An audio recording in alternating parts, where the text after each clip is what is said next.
دو جلدوں کے درمیان انگلی سے اشارہ کرنا ہوتا ہے۔ بعض علماء نے لکھا ہے لیکن وہ جو ہے اگر کوئی کر لیتا ہے کبھی تو ایسا ہے کہ اسی حدیث ہی کی بنا پر کیا ہے، اکثر روایتیں اس سے خالی ہیں۔ تو ہمارا کرنا ایسا ہونا چاہیے کبھی کبھی کر لے تاکہ ایک دوسری سنت پر بھی عمل ہو جائے۔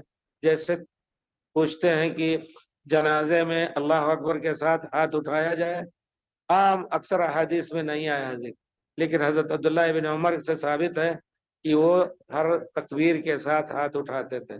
تو اکثر آپ نہ اٹھائیں، کبھی اٹھائیں کبھی نہ اٹھائیں، یہ اس طرح یہی افضلیت۔ مذہب والے ایک جو امام صاحب نے موافقت کی اسی کو جائز سمجھتے ہیں، دوسرا جائز نہیں۔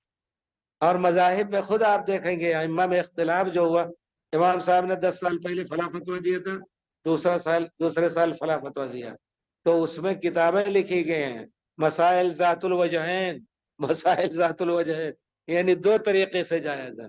تو آپ پیارے رسول کی حدیثوں کے بارے میں حق دیجئے کہ اس میں بھی بعض حدیثیں ایسی ہیں، کبھی کسی نے دیکھا ہوگا آپ نے کر لیا، انہوں نے کر لیا، نہیں تو ایک صحابی نے کیا ہے اس کو بھی آپ اس معنی میں کہ پیارے رسول سے دیکھ کے کیا ہوگا کر سکتے ہیں، اکثر نہیں ہوتا تھا۔